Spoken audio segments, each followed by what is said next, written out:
ਮੇਰੇ ਭੈਣ ਭਰਾਓ,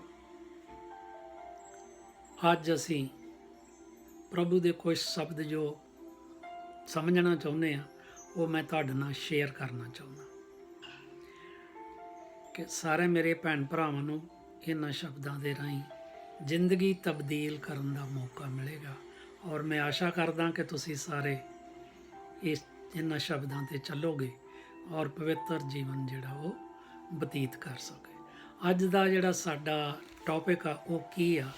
B honest and act with good intention. B honest and act with good intention. ਹੁਣ ਦੋ ਚੀਜ਼ਾਂ ਸਾਨੂੰ ਜ਼ਿੰਦਗੀ ਦੇ ਵਿੱਚ ਉਹ ਸਾਨੂੰ ਪਛਾੜਦੀਆਂ ਨੇ। ਉਹ ਕਿਹੜੀਆਂ ਚੀਜ਼ਾਂ ਨੇ? ਇੱਕ ਸਾਡਾ ਅਹਿਮ ਤੇ ਦੂਸਰਾ ਸਾਡਾ ਵਹਿਮ। ਜੇ ਭੈਣ ਭਰਾਓ ਅਸੀਂ ਆਪਣਾ ਅਹਿਮ ਛੱਡ ਦਈਏ ਤੇ ਪਰਮਾਤਮਾ ਦੇ ਲਿਖੇ ਹੋਏ ਸ਼ਬਦ ਜੋ ਪਵਿੱਤਰ ਸ਼ਾਸਤਰ ਨੇ ਉਹਦੇ ਤੇ ਵਿਸ਼ਵਾਸ ਕਰੀਏ, ਕਿਸੇ ਚੀਜ਼ ਦੇ ਉੱਤੇ ਸ਼ੱਕ ਨਾ ਕਰੀਏ, ਤੇ ਅਸੀਂ ਕੀ ਆ ਪ੍ਰਭੂ ਦੇ ਵਿੱਚ ਵੱਧ ਸਕਦੇ ਹਾਂ, ਤਰੱਕੀ ਕਰ ਸਕਦੇ ਹਾਂ ਔਰ ਉਹਦਾ ਫਲ ਸਾਨੂੰ ਮਿਲ ਸਕਦਾ। ਇੱਕ ਚੀਜ਼ ਇੱਥੇ ਦੇਖਿਓ ਕੀ ਆ ਕਿ ਹਰ ਬੰਦਾ ਆਪਣਾ ਚਿਹਰਾ ਤੇ ਜ਼ਰੂਰ ਲਿਸ਼ਕਾਉਂਦਾ, ਮਗਰ ਇਨਸਾਨ ਨੇ ਜਿਸ ਨੂੰ ਖੂਬਸੂਰਤ ਹਿੱਸਾ ਕਿਹਾ ਹੈ ਬਾਡੀ ਦਾ, ਉਹ ਕੀ ਆ? ਦਿਲ।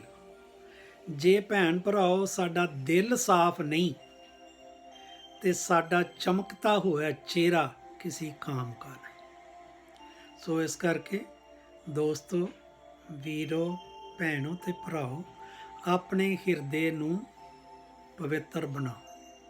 ਇਸ ਹਿਰਦੇ ਨੂੰ ਅਸੀਂ ਕਿਵੇਂ ਪਵਿੱਤਰ ਬਣਾ ਸਕਦੇ ਹਾਂ ਕਿ ਇਹਦੇ ਵਿੱਚ ਚੰਗੇ ਚੰਗੇ ਬੀਜ ਬੋਝੀਏ। ਜਦੋਂ ਅਸੀਂ ਰੀਬਰਥ ਬੈਪਟਿਜ਼ਮ ਲੈ ਲੈਂਦੇ ਹਾਂ, ਉਸ ਤੋਂ ਬਾਅਦ ਅਸੀਂ ਕੀ ਹੋ ਜਾਂਦੇ ਹਾਂ? ਬਿਲਕੁਲ ਨਵੇਂ, ਸਾਰੇ ਪਾਪ क्षमा ਔਰ ਪਵਿੱਤਰ ਸ਼ਾਸਤਰ ਸਾਡੇ ਹੱਥ ਵਿੱਚ। ਉੱਥੋਂ ਸਾਨੂੰ ਸਾਰੇ ਇਹ ਸਿੱਖਿਆਵਾਂ, ਨਵੇਂ ਬੀਜ ਮਿਲਦੇ ਨੇ। ਉਹ ਬੀਜ ਅਸੀਂ ਆਪਣੇ ਪਵਿੱਤਰ ਸ਼ਾਸਤਰ ਪੜ੍ਹ ਕੇ ਤੇ ਇੱਥੇ ਉਹਦੀ ਬੁਆਈ ਕਰਨੀ ਆ, ਬੀਜਣੇ ਨੇ। ਇਹ ਫਿਰ ਪੇੜ ਬਣਨਗੇ ਤੇ ਤੁਹਾਨੂੰ ਫਲ ਦੇਣਗੇ। ਸੋ ਇਸ ਚੀਜ਼ ਨੂੰ ਬੜੇ ਇੱਕ ਧਿਆਨ ਦੇ ਨਾਲ ਰੱਖਣਾ। Honest and act with good intention. ਮੈਂ ਹੁਣ ਪਵਿੱਤਰ ਸ਼ਾਸਤਰ ਚੋਂ ਤੁਹਾਨੂੰ ਕੁਝ ਪੜ੍ਹ ਕੇ ਸੁਣਾਉਣਾ ਚਾਹੁੰਦਾ। ਕਲੂਸੀਓ 3:1। ਇੱਕ ਦੂਸਰੇ ਸੇ ਝੂਠ ਮਤ ਬੋਲੋ। ਹੁਣ ਜਦੋਂ ਅਸੀਂ ਬੈਪਟਿਜ਼ਮ ਲੈ ਲਿਆ, ਸਾਨੂੰ ਉਸ ਤੋਂ ਪਹਿਲਾਂ ਇੱਕ ਤਿਆਰੀ ਕਰਾਈ ਜਾਂਦੀ ਹੈ ਕੀ? ਕਿ ਇੱਕ ਦੂਸਰੇ ਸੇ ਝੂਠ ਮਤ ਬੋਲੋ। ਓਨੈਸਟੀ ਦੀ ਸਭ ਤੋਂ ਵੱਡੀ ਸਿੱਖਿਆ ਇਹ ਆ ਕਿ ਇੱਕ ਦੂਸਰੇ ਦੇ ਨਾਲ ਝੂਠ ਨਾ ਬੋਲੋ। रोमियो 12:17। बुराई के बदले किसी की बुराई ना करो। जो बातें सब लोगों के निकट भली हैं उनकी चिंता किया कर। प्रेज दी लॉर्ड। प्रभु ने सानू समझाया कि असी की करते हैं कि जे कोई साडे नाल बुरा करदा, असी उसे वेले उहदा बुरा उहदे नूं 4 गुणा वध करके दसदे। सो सानू इस चीज़ तो प्रभु ने मना किया कि जिहड़ियां भलाई वास्ते चीज़ां ने दूसरे दे लई, तुसीं ओहदी चिंता करया करो, वो काम जिहड़े ने वो करो। 2 करंथियो 8:21। क्योंकि जो बातें केवल प्रभु ही के निकट नहीं परंतु मनुष्य के निकट भी भली हैं, हम उनकी चिंता करते हैं। प्रभु ने तो ठीक है सानू दसता कि आ चीज़ां भलियां ने। ये चीज़ां जिहड़ियां ने साडियां एक दूसरे भैन भरावां दे नाल भी भलियां ने। असी जाणदे भी हाँ पर इनू इंप्लीमेंटेशन नहीं करते, इन्हां दे उत्ते चलदे नहीं। असी सानू इन्हां ते भैन भराओ चलना। ਨੀਤੀ ਵਚਨ 11 ਦਾ 1 ਤੋਂ 3। छल के तराजू से यहोवा को गिरना आती है। देखो साडा प्रभु ਜਦੋਂ ਅਸੀਂ ਛਲ ਕਰਦੇ ਹਾਂ ਉਦੋਂ ਨਾਰਾਜ਼ ਆਉਂਦਾ, ਉਹਨੂੰ ਘਿਰਨਾ ਆਉਂਦੀ ਆ। ਤੇ ਕਿਹਦੇ ਨਾਲ ਘਿਰਨਾ ਹੋਈ? ਜਿਹੜਾ ਬੰਦਾ ਫਿਰ ਛਲ ਕਰਦਾ, ਫਿਰ ਉਹਨੂੰ ਭੁਗਤਣੀ ਪੈਂਦੀ ਆ। परंतु वह पूरे बटकरे से प्रसन्न होता है। सीधे लोग अपनी खराई से अगुवाई पाते हैं, परंतु विश्वासी अपने कपट से विनाश होते हैं। हुण जदों तुसी विश्वासी बन गए तो तुसी हुण विश्वासघात नहीं करोगे। ये बिल्कुल वो आके सीधे हो जाओ ते खराई दे नाल चलो। खराई ना चलना, ईमानदारी दे नाल अपनी जिंदगी नू बतीत करो। बुरा मनुष्य नीति वचन 12 13 ते 17 में पढ़दा। बुरा मनुष्य अपने दुर्वचनों के कारण फंदे में फंसता है, परंतु धर्मी संकट से निकास पाता है। जो सच बोलता है वह धर्म प्रगट करता है, परंतु जो झूठी सांझी देता है वह छल प्रगट करता है। बहुत स्पष्ट इत्थे शब्दां नूं दस्सिया गया कि बुरा आदमी कौन आ कि जिहड़ा बुरे विचार रखदा। ते जेकर धर्मी उत्ते कोई संकट आउंदा तो की करदा भैन भराओ? अपने पवित्र शास्त्र नूं ਜਿਹੜਾ ਕਿ ਉਹਨੇ ਹਿਰਦੇ ਦੇ ਵਿੱਚ ਭਰਿਆ, ਉਹਦੀਆਂ ਵਰਸਸ ਨੂੰ ਕੱਢ ਕੇ ਯੂਜ਼ ਕਰਕੇ ਉੱਤੇ ਅਮਲ ਕਰਕੇ ਉਹਦੇ ਚੋਂ ਨਿਕਲ ਜਾਂਦਾ। ਤੇ ਕੀ ਕਰਦਾ? ਫਿਰ ਉਹ ਸੱਚ ਬੋਲਦਾ ਤੇ ਆਪਣੇ ਧਰਮ ਨੂੰ, ਆ ਜੀ ਚੀਜ਼ ਸੁਣਨ ਵਾਲੀ ਆ, ਆਪਣੇ ਧਰਮ ਨੂੰ ਪ੍ਰਗਟ ਕਰਦਾ ਕਿ ਮੈਂ ਕਿਸ ਤਰ੍ਹਾਂ ਦਾ ਫਾਲੋਅਰਸ ਆਵਾਂ ਆਪਣੇ ਗੋਡ ਦਾ। ਸੋ ਇਸ ਕਰਕੇ ਸਾਨੂੰ ਛਲ ਕਪਟ ਜਿਹੜਾ ਵਾ ਉਹ ਛੱਡ ਦੇਣਾ ਚਾਹੀਦਾ। ਬੁਰਾਈ ਨਹੀਂ ਕਰਨੀ ਚਾਹੀਦੀ, ਝੂਠ ਨਹੀਂ ਬੋਲਣਾ ਚਾਹੀਦਾ। ਸੋ ਇਹਨਾਂ ਚੀਜ਼ਾਂ ਤੋਂ ਪਰਮਾਤਮਾ ਨੇ ਸਾਨੂੰ ਜਿਹੜਾ ਉਹ ਦੱਸਿਆ। ਇੱਥੇ ਸਮਝਿਓ ਗੱਲ। O God teach us a walk in trust. O God teach us to walk in trust, honesty and commitment। परमात्मा को असी वो शक्ति लैनी है कि लैनी है कि परमात्मा को कहना कि सानू ये शिक्षा दे कि असी एक दूजे ते विश्वास कर सकीए और अपने अंदर इन्ना विश्वास रखिए कि ईमानदारी दे नाल अपने ਜਿਹੜੀਆਂ ਉਹਨਾਂ ਚੀਜ਼ਾਂ ਸਾਰੀਆਂ ਨੂੰ ਨਿਭਾਈ ਪ੍ਰਭੂ ਦੇ ਨਾਲ, ਭੈਣ ਭਰਾਵਾਂ ਦੇ ਨਾਲ ਔਰ ਇਸ ਸੰਸਾਰ ਦੇ ਨਾਲ, ਔਰ ਜਿਹੜੇ ਅਸੀਂ ਇਸ ਦੇਸ਼ 'ਚ ਰਹਿੰਦੇ ਹਾਂ ਉਹਦੇ ਪ੍ਰਤੀ ਸਾਨੂੰ ਬਿਲਕੁਲ ਸੱਚੇ ਹਿਰਦੇ ਦੇ ਨਾਲ ਭੈਣ ਭਰਾਓ ਇਹਨਾਂ ਤੇ ਜੋ ਵੀ ਲਾ ਸਾਡੇ ਇਸ ਦੇਸ਼ ਦੇ ਨੇ, ਜੋ ਸਾਡੇ ਪਵਿੱਤਰ ਸ਼ਾਸਤਰ ਦੇ ਨੇ, ਜੋ ਸਾਡੇ ਭੈਣ ਭਰਾਵਾਂ ਨੂੰ ਸਾਨੂੰ ਇਹ ਸਿੱਖਿਆ ਦਿੰਦੀ ਆ, ਸਾਰਿਆਂ ਨੂੰ ਪਵਿੱਤਰ ਸ਼ਾਸਤਰ ਉਹਦੇ ਮੁਤਾਬਕ ਸਾਨੂੰ ਸਾਰਿਆਂ ਨੂੰ ਚੱਲਣਾ ਚਾਹੀਦਾ। ਤੇ ਇਹ ਸਾਨੂੰ ਕੀ ਆ? ਪਰਮਾਤਮਾ ਕੋਲੋਂ ਪ੍ਰਾਰਥਨਾ ਸਾਨੂੰ ਜਿਹੜੀ ਆ ਉਹ ਕਰਨੀ ਚਾਹੀਦੀ ਆ। ਸੋ ਇਹ ਨੋਟ ਕਰੋ ਗੱਲ ਇੱਕ ਨੂੰ ਕਿ ਛੋਟੀ ਸੀ ਜ਼ਿੰਦਗੀ ਗਿਆ, ਹਰ ਬਾਤ में खुश रहो। छोटी सी जिंदगी है जी, हर बात में खुश रहो। Be honest, be honest, be honest. कल किसने देखा? अपने आज में खुश रहो। कल किसने देखा? अपने आज में खुश रहो। Be honest, be honest, be honest. Be honest and act with good intention. Be honest and with good intention. याकूब 5 ਦਾ 16 मैं तुहानू पढ़ के सुनाना पवित्र शास्त्र चो। इसलिए तुम आपस में एक दूसरे के सामने अपने पापों को मान लो और एक दूसरे के लिए प्रार्थना करो कि जिससे चंगे हो जाओ। धर्मी जन की प्रार्थना के प्रभाव से बहुत कुछ हो सकता है। भैनों ते भराओ, सारे कष्ट दूर करने जो ते जे ਤੁਹਾਡੀ ਕਿਸੇ ਦੇ ਨਾਲ ਮਿਸਅੰਡਰਸਟੈਂਡਿੰਗ ਭੈਣ ਭਰਾ ਦੇ ਆ ਤੇ ਉਹਦੇ ਘਰ ਜਾਓ ਜਾਂ ਆਪਣੇ ਘਰ ਬੁਲਾਓ, ਮੀਟਿੰਗ ਰੱਖੋ, ਉਹਦੇ ਵਿੱਚ ਆਪਣੇ ਜਿੰਨੇ ਵੀ ਪਾਪ ਨੇ, ਜਿੰਨੇ ਵੀ ਮਿਸਅੰਡਰਸਟੈਂਡਿੰਗਸ ਆ, ਉਹਨਾਂ ਨੂੰ ਦੁਹਰਾ ਕੇ ਦੂਰ ਕਰ ਦਿਓ। ਪ੍ਰਭੂ ਜੀ ਦਾ ਹੁਕਮ ਆ ਔਰ ਆਪਣਾ ਮਨ ਸਾਫ਼ ਕਰ ਦਿਓ, ਪਵਿੱਤਰ ਕਰ ਲਓ ਤੇ ਬਹੁਤ ਚੰਗੇ ਹੋ ਜਾਓਗੇ। ਫਿਰ ਪ੍ਰਭੂ ਨੇ ਸਾਨੂੰ ਇੱਕ ਪਹਿਲਾਂ ਵਰਸ ਦੱਸੀ ਸੀ, ਦੇਖਿਓ ਕੀ ਉਹ ਕਿ ਜੇਕਰ ਤੁਸੀਂ ਆਪਣੇ ਭੈਣ ਭਰਾਵਾਂ ਦੇ ਗੁਨਾਹਾਂ ਨੂੰ क्षमा ਕਰਦੇ ਜੋ ਤਾਂ ਮੈਂ ਤੁਹਾਡੇ ਸਾਰੇ ਅੱਜ ਤੱਕ ਕੀਤੇ ਹੋਏ ਗੁਨਾਹ ਮਾਫ ਕਰ ਦਿੱਤੇ। ਨਾਲ ਕੀ ਕਿਹਾ ਉਹਨਾਂ ਨੇ? ਮੈਂ ਕਦੀ ਯਾਦ ਨਹੀਂ ਕਰਾਂਗਾ, ਅਨੰਤ ਕਾਲ ਦਾ ਜੀਵਨ ਦਊਂਗਾ। ਸੋ ਕਿੰਨਾ ਸਾਡਾ ਪਿਆਰ ਕਰਦਾ ਪ੍ਰਭੂ।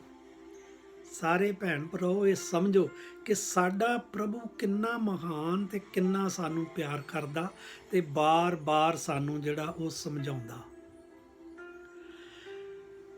जो अपने अपराध छुपा कर रखता है उसका कार्य सफल नहीं होगा। भैन भराओ गल नोट कर लो, ये नीति वचन 18:13 कह रहा कि जो अपने अपराध छुपा कर रखता है उसका कार्य सफल नहीं होगा, परंतु जो उनको मान लेता है और छोड़ देता है उस पर दया की जाएगी, उस पर दया की जाएगी। ये मेरे शब्द नहीं, ये उस परमात्मा के शब्द ने। मैं तो सिर्फ एक पढ़ के सुना रहा। सो भैन भराओ, तुहाडे हिरदे च तुसी पाउणे आ ते इहदे उत्ते चलना।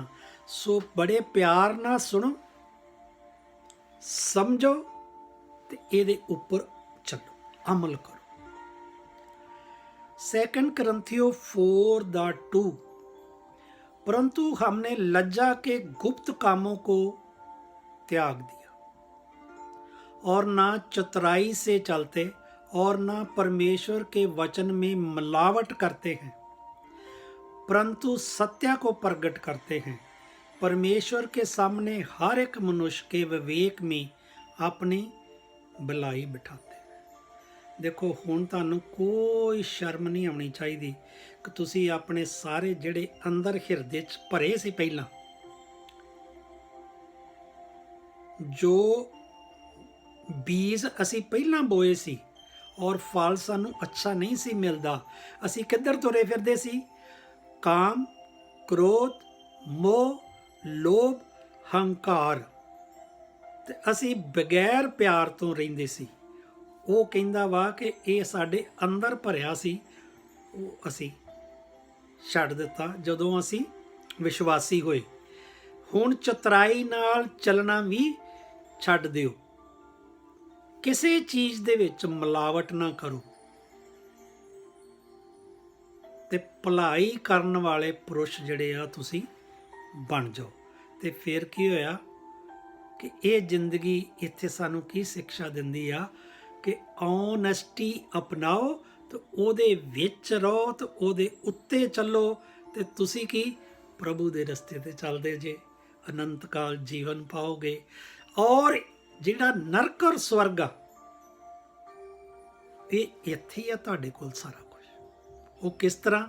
ਜੇਕਰ ਤੁਸੀਂ ਇਹਨਾਂ ਚੀਜ਼ਾਂ ਤੇ ਚੱਲਣਾ ਜੋ ਹੀ ਜ਼ਿੰਦਗੀ 'ਚ ਅੱਜ ਤੱਕ। ਮੇਰੇ ਕੋਲ ਇੱਕ ਭੈਣ ਭਰਾ ਆਇਆ, ਉਹਨੇ ਮੈਨੂੰ ਗੱਲ ਕਹੀ ਕਿ ਅੱਜ ਤੱਕ ਵੀ ਬੁਰੇ ਵਿਚਾਰ ਆਉਂਦੇ ਨੇ ਤੇ ਇਹਨਾਂ ਨੂੰ ਮੈਂ ਕੀ ਕਰਾਂ। ਮੈਂ ਉਹਨੂੰ ਇੰਨੀ ਗੱਲ ਸਮਝਾਈ ਕਿ ਭੈਣ ਭਰਾਓ, ਸਾਡੇ ਅੰਦਰ ਕੀ ਆ ਕਿ ਅਸੀਂ ਬਚਪਨ ਤੋਂ ਲੈ ਕੇ ਟਿਲ ਡੇਟ ਤੱਕ ਜਿਹੜੇ ਬੀਜ ਬੋਏ ਨੇ ਉਹ ਪੇੜ ਬਣ ਗਏ ਨੇ ਤੇ ਉਹ ਹੁਣ ਵੱਡੇ ਹੋ ਗਏ ਨੇ। ਤੇ ਮੈਂ ਉਹਨਾਂ ਨੂੰ ਕਿਹਾ ਕਿ ਪਵਿੱਤਰ ਸ਼ਾਸਤਰ 'ਚੋਂ ਬੀਜ ਲਓ, ਉਹ ਆਪਣੇ ਅੰਦਰ ਬੋ ਤੇ ਉਹ ਕੀ ਕਰਨਗੇ? ਉਹ ਵੀ ਇੱਕ ਦਿਨ ਪੇੜ ਬਣਨਗੇ। ਪਰ ਤੁਹਾਨੂੰ ਹੁਣ ਕੀ ਮਿਹਨਤ ਕਰਨੀ ਪੈਣੀ ਆ, ਹੁਣ ਥੋੜੇ ਜਿਹੇ ਜ਼ਿਆਦਾ ਬੋਲਣੇ ਪੈਣੇ ਆ। ਜਿਹੜੇ ਤੁਸੀਂ ਪਹਿਲਾਂ ਬੋ ਚੁੱਕੇ ਹੋ ਉਹਨਾਂ ਨਾਲੋਂ ਜ਼ਿਆਦਾ, ਮਤਲਬ ਜ਼ਿਆਦਾ ਤੁਹਾਨੂੰ ਪਵਿੱਤਰ ਸ਼ਾਸਤਰ ਪੜ੍ਹਨਾ ਪਊ, ਜ਼ਿਆਦਾ ਆਪਣਾ ਹਿਰਦੇ ਦਿਮਾਗ ਭਰਨਾ ਪਊ। ਤਾਂ ਕੀ ਹੋਏਗਾ ਉਹਦੇ ਨਾਲ? ਉਹ ਘਟ ਜਾਣਗੇ ਤੇ ਇਹ ਵੱਧ ਜਾਣਗੇ ਪਵਿੱਤਰ ਸ਼ਾਸਤਰ ਦੇ ਬੀਜ, ਤੇ ਤੁਸੀਂ ਉਹਨਾਂ ਨੂੰ, ਤੁਹਾਨੂੰ ਬੁਰੇ ਵਿਚਾਰ ਜਿਹੜੇ ਆਉਣੇ ਹਟ ਜਾਣਗੇ। ਤੁਸੀਂ ਕਿਹੜੇ ਰਸਤੇ 'ਤੇ ਚੱਲੇ? ਓਨੈਸਟ ਨੂੰ ਅਪਣਾ ਲਿਆ ਤੇ ਉਹਦੇ ਉੱਤੇ ਚੱਲਣਾ ਸ਼ੁਰੂ ਕਰ ਦਿੱਤਾ। ਸੋ ਇੱਕ ਛੋਟੀ ਜਿਹੀ ਗੱਲ ਮੈਂ ਤੁਹਾਡੇ ਨਾਲ ਇਹ ਸ਼ੇਅਰ ਕਰਨਾ ਚਾਹੁੰਦਾ ਵਾਂ ਕਿ ਸਾਨੂੰ ਕਿਵੇਂ ਜ਼ਿੰਦਗੀ ਬਤੀਤ ਕਰਨੀ ਚਾਹੀਦੀ ਆ ਜਦੋਂ ਅਸੀਂ ਵਿਸ਼ਵਾਸੀ ਹੋ ਜਾਂਦੇ ਹਾਂ। Before you pray believe. Faith ਇੱਕ ਐਸੀ ਚੀਜ਼ ਆ, ਉਹਦੇ ਨਾਲ ਹੀ ਸਾਨੂੰ ਸਾਰਾ ਕੁਝ ਪ੍ਰਾਪਤ ਹੋਣਾ। ਸੋ ਇਸ ਕਰਕੇ ਜਦੋਂ ਵੀ ਪ੍ਰਾਰਥਨਾ ਕਰਦੇ, ਓਨੈਸਟੀ 'ਚ ਬਲੀਵ ਰੱਖੋ, ਫੇਥ ਪੂਰਾ ਰੱਖੋ, ਤੇ ਅਵਸ਼ ਤੁਸੀਂ ਪ੍ਰਭੂ ਦੇ ਚਰਨਾਂ 'ਚ ਬਹਿ ਕੇ ਉੱਥੇ ਪਹੁੰਚ ਜਾਓਗੇ। Before you speak ਲਿਸਨ and think. ਬੋਲਣ ਤੋਂ ਪਹਿਲਾਂ ਸੋਚੋ ਤੇ ਅਗਲੇ ਆਦਮੀ ਨੂੰ ਜ਼ਰੂਰ ਸੁਣੋ। ਸਭ ਤੋਂ ਪਹਿਲਾਂ ਉਹ ਕਹਿਣਾ ਕੀ ਚਾਹੁੰਦਾ। ਸਾਡੀ ਸਭ ਤੋਂ ਮਾੜੀ ਆਦਤ ਕੀ ਆ? ਅਜੇ ਦੂਸਰੇ ਵਿਅਕਤੀ ਦੇ ਸ਼ਬਦ ਪੂਰੇ ਨਹੀਂ ਹੋਏ ਹੁੰਦੇ ਤੇ ਅਸੀਂ ਕੀ ਕਹਿੰਦੇ ਆ? ਆਈ ਨੋ। ਆਪਣੇ ਆਪ ਨੂੰ ਬਹੁਤ ਸਿਆਣਾ ਦੱਸਦੇ ਆ, ਮਗਰ ਉਹਦੀ ਪੂਰੀ ਗੱਲ ਸੁਣੋ, ਸਮਝੋ, ਫਿਰ ਜਿਹੜਾ ਵਾ ਬੋਲਣ ਤੋਂ ਪਹਿਲਾਂ ਇਹਨਾਂ ਚੀਜ਼ਾਂ ਨੂੰ ਨੋਟ ਕਰੋ ਤੇ ਫਿਰ ਬੋਲੋ। ਬਿਫੋਰ ਯੂ ਸਪੈਂਡ, ਜੇਕਰ ਤੁਸੀਂ ਖਰਚ ਕਰਨਾ ਚਾਹੁੰਦੇ ਜੋ ਕਿਸੇ ਵੀ ਚੀਜ਼ ਦੇ ਉੱਤੇ, ਤੇ ਸੋਚੋ ਕਿ ਅਰਨਿੰਗ ਕੀਤੀ ਮੈਂ, ਕੁਛ ਆ ਰਿਹਾ ਕਿ ਸਾਰਾ ਕੁਛ ਜਾ ਹੀ ਰਿਹਾ। ਬਸ ਇੰਨਾ ਹੀ ਬਹੁਤ। ਬਿਫੋਰ ਯੂ ਰਾਈਟ, ਜੇਕਰ ਤੁਸੀਂ ਕਿਤੇ ਕੁਛ ਲਿਖਦੇ ਜੇ ਕਿਸੇ ਦੇ ਪ੍ਰਤੀ, ਕੰਪਲੇਂਟ ਕਰਦੇ ਜੋ, ਜਾਂ ਤੁਸੀਂ ਉਸ ਤਰ੍ਹਾਂ ਕੋਈ ਲੇਖ ਲਿਖਦੇ ਜੋ, ਉਹ ਕਹਿੰਦਾ ਪਹਿਲਾਂ ਇਹਨੂੰ ਯੂਜ਼ ਕਰ ਲਓ। ਕਿਹਨੂੰ? ਜੋ ਪਰਮਾਤਮਾ ਨੇ ਸਾਨੂੰ ਬ੍ਰੇਨ ਦਿੱਤਾ। ਥਿੰਕ ਕਰੋ ਕਿ ਇਹ ਜੇ ਕੋਈ ਭੈਣ ਭਰਾ ਪੜੂਗਾ ਤੇ ਉਹਦੇ 'ਤੇ ਮੈਨੂੰ ਕੋਈ ਆਬਜੈਕਸ਼ਨ ਤਾਂ ਨਹੀਂ ਕਰੂ। ਫਿਰ ਲਿਖ ਦਿਓ। ਬਿਫੋਰ ਯੂ ਕੁਇਟ, ਕਿਸੇ ਕੰਮ ਦੀ ਤੁਸੀਂ ਹਾਰ ਮੰਨ ਲੈਂਦੇ ਜੋ ਮੈਂ ਨਹੀਂ ਕੰਮ ਕਰ ਸਕਦਾ। ਪ੍ਰਭੂ ਨੇ ਕੀ ਕਿਹਾ? ਟਰਾਈ ਐਂਡ ਟਰਾਈ ਅਗੇ। ਸੋ ਇਹ ਨਾ ਸੋਚੋ ਕਿ ਅੱਜ ਤੁਸੀਂ ਇਹ ਗੱਲ ਸੁਣ ਲਈ ਇੱਕ ਦਿਨ ਤੇ ਤੁਸੀਂ ਓਨੈਸਟ ਹੋ ਜਾਓਗੇ। ਨਹੀਂ, ਤੁਸੀਂ ਨਹੀਂ ਹੋ ਸਕਦੇ। ਇਸ ਲੈਕਚਰ ਨੂੰ ਬਾਰ-ਬਾਰ ਸੁਣੋ, ਕਮ ਸੇ ਕਮ 21 ਵਾਰ ਸੁਣੋ। ਜਦੋਂ ਤੁਸੀਂ 21ਵੇਂ ਦਿਨ ਸੁਣੋਗੇ, ਇਹ ਸਾਰਾ ਤੁਹਾਡੇ ਅੰਦਰ ਵਰਕ ਕਰਨਾ ਸ਼ੁਰੂ ਹੋ ਜਾਏਗਾ। ਸੋ ਭੈਣ ਭਰਾਓ, ਕੀ ਹੁੰਦਾ, ਸਾਨੂੰ ਕੋਈ ਵੀ ਆਦਤ ਤੁਸੀਂ ਚੰਗੀ ਪਾਉਣੀ ਚਾਹੁੰਦੇ ਜੋ, ਤੇ ਕੀ ਕਰਦੀ ਹੋ? ਟਾਈਮ ਲੈਂਦੀ ਹੈ। ਜਦੋਂ ਉਹ ਟਾਈਮ ਲੈਂਦੀ ਤਾਂ ਕੀ ਹੁੰਦਾ ਸਾਡੇ ਨਾਲ? ਬ੍ਰੇਨ ਦੇ ਵਿੱਚ ਵਸਦੀ ਜਾਂਦੀ ਆ। ਪਹਿਲਾਂ ਤੇ ਸਾਡੇ ਆਉਂਦੀ ਬ੍ਰੇਨ 'ਚ ਉਸ ਵੇਲੇ ਚਲੇ ਜਾਂਦੀ ਹੈ। ਸੋ ਇਸ ਕਰਕੇ ਇਹਨੂੰ ਜਿਹੜਾ ਉਹ ਬਾਰ-ਬਾਰ ਪੜ੍ਹੋ। ਬਿਫੋਰ ਯੂ ਡਾਈ ਲਿਵ। ਤੁਸੀਂ ਆਪਣੇ ਆਪ ਨੂੰ ਸਾਰੀਆਂ ਬੇਆਸ਼ਾ, ਨਿਰਾਸ਼ਾਵਾਦੀ ਹੋ ਕੇ ਨਾ ਜੀਵਨ ਜੀਓ। ਬਹੁਤ ਵੱਡੀ ਆਸ ਰੱਖੋ। ਜਿੰਨੀ ਵੱਡੀ ਆਸ ਰੱਖੋਗੇ ਓਨੇ ਖੁਸ਼ ਰਹੋਗੇ ਤੇ ਉਹ ਜ਼ਿੰਦਗੀ 'ਚ ਵੱਧਦੇ ਜਾਓਗੇ। ਤੁਸੀਂ ਆਪਣੇ ਆਪ ਨੂੰ ਕਦੀ ਮਾੜਾ ਨਹੀਂ ਕਹਿਣਾ, ਮੂੰਹ ਤੋਂ ਕੋਈ ਸ਼ਬਦ ਗਲਤ ਨਹੀਂ ਕਹਿਣਾ। ਨੋਟ ਕਰਨਾ ਕਿ ਹਰ ਇੱਕ ਸ਼ਬਦ ਮਾੜੇ ਦਾ ਲੇਖਾ ਜੋਖਾ ਦੇਣਾ ਪੈਣਾ ਵਾ। ਤੇ ਇਸ ਕਰਕੇ ਆਪਣੇ ਆਪ ਨੂੰ ਸਭ ਤੋਂ ਕੀ ਕਹਿਣਾ? ਮੈਂ ਪਰਮਾਤਮਾ ਦਾ ਪੁੱਤਰ, ਮੈਂ ਇਹਦੇ ਹੁਕਮਾਂ 'ਤੇ ਚੱਲਦਾ, ਮੈਂ ਬਿਲਕੁਲ ਪਵਿੱਤਰ ਰਹੂੰਗਾ ਔਰ ਰਹਿਣਾ ਵਾਂ, ਤੇ ਮੈਂ ਇਸੇ ਤਰ੍ਹਾਂ ਖੁਸ਼ ਰਹੂੰਗਾ ਕਿਉਂਕਿ ਅੱਜ ਦਾ ਜੀਵਨ ਯਹੋਵਾ ਨੇ ਬਣਾਇਆ, ਮੈਂ ਇਹਦੇ 'ਚ ਆਨੰਦਿਤ ਹੋਊਂਗਾ। ਨਾ ਕੁਛ ਲੈ ਕੇ ਆਏ ਸੀ, ਨਾ ਕੁਛ ਲੈ ਕੇ ਜਾਣਾ। ਕੀ ਲੈ ਕੇ ਜਾਣਾ? ਆਹ ਗੱਲਾਂ ਜਿਹੜੀਆਂ ਪਰਮਾਤਮਾ ਨੇ ਸਾਨੂੰ ਸਿਖਾਈਆਂ, ਇਹ ਅਸੀਂ ਪਵਿੱਤਰ ਧਨ ਇਕੱਠਾ ਕਰਕੇ ਲੈ ਕੇ ਜਾਣਾ। So be honest and act with good intention.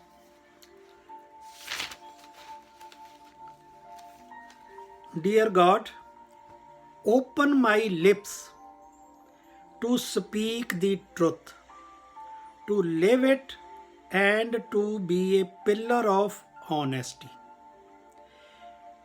Infuse me with integrity and strength of character. May I be respected for my values and admired for the life I lead, wholly in your image. Amen. God bless you, my sister and brothers. God is peace with you. Thank you. Thank you.